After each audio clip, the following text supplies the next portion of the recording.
So we now know that Prince William accepted a settlement with NGN over his case against them for hacking his phone. And we found this out from Prince Harry's rather emotive 31-page witness statement that he submitted to the court in his case.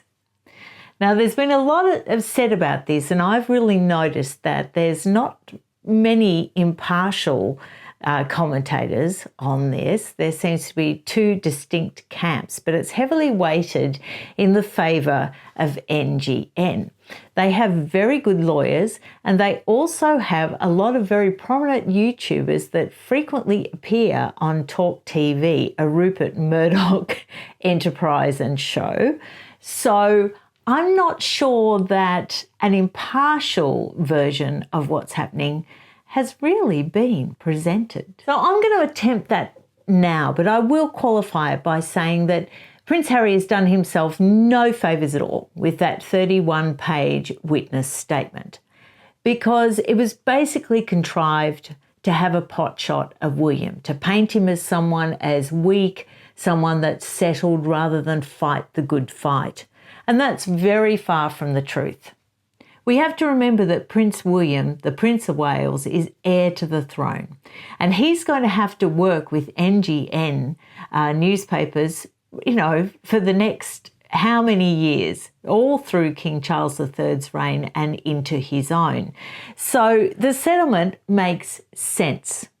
But Prince Harry has a scorched earth policy when it comes to the media, and as far as it goes with this particular case, I actually understand where he's coming from, and be aware that Prince William also understood where Prince Harry was coming from on this one. So if we go back to when the two brothers were sharing a cottage and they were both learning to become pilots, and it was that cottage that smelt a lot like horses because there was a big horse stable behind it, and it was a very happy time for them. They really enjoyed being together, and it was made doubly happy because the phone hacking scandal broke and principals were being arrested.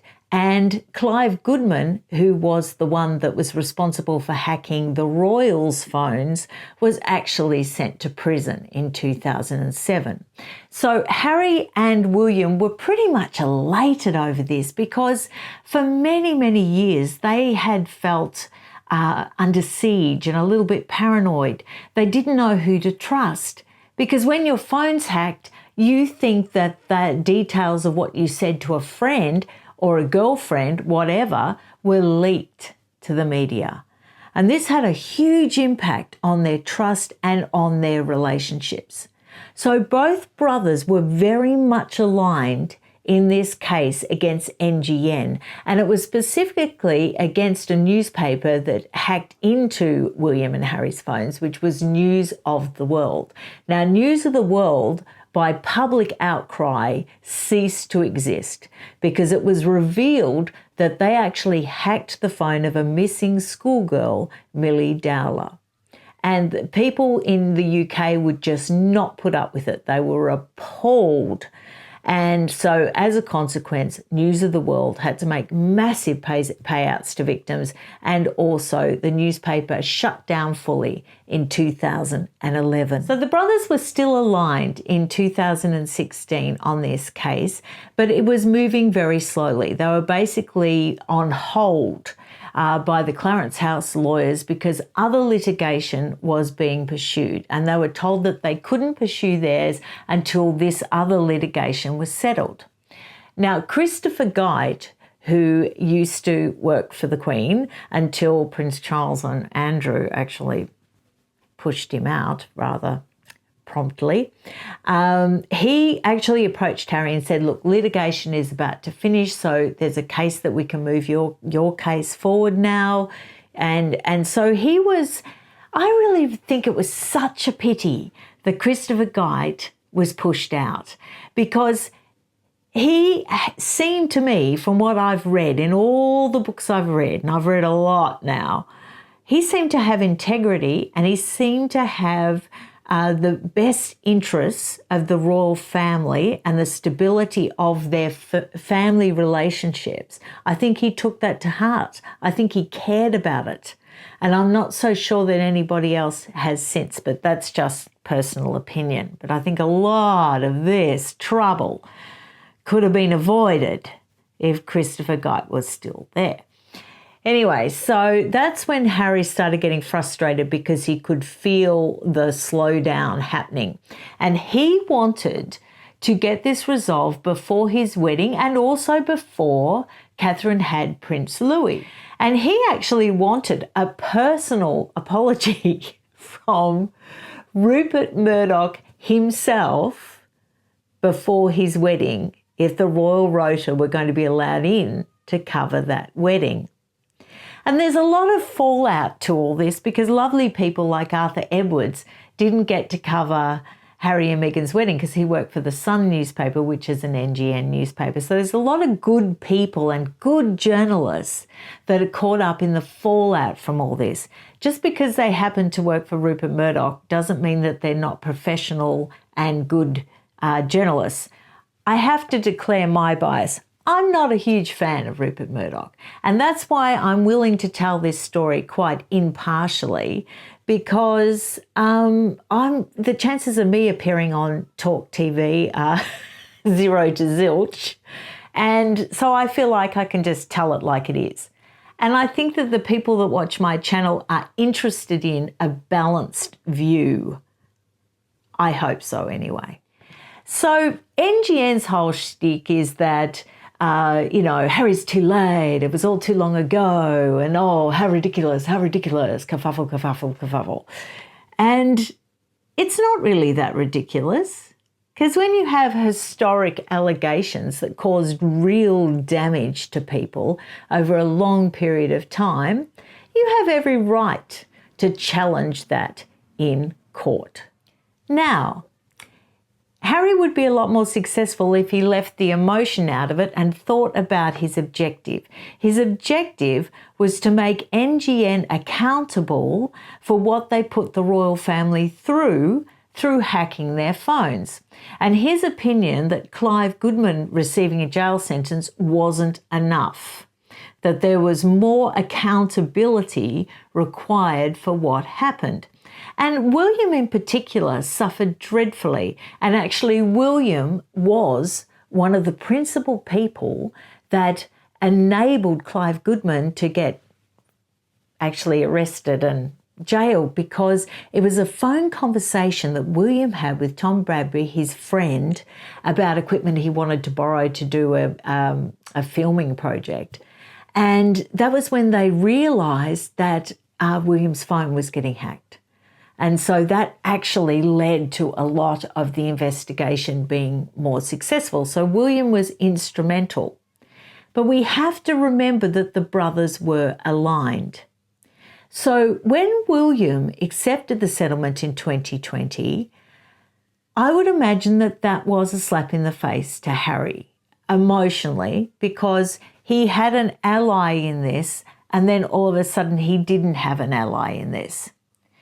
But he probably caused the more likely that William would accept a settlement when he went off on his own and hired his own lawyers in 2018. And I think that scared the hell out of the palace, because you've got a rogue Harry off with his own lawyers attacking NGN. And I think that it wasn't a case of secret deals or secret arrangements. I think that is a bridge too far.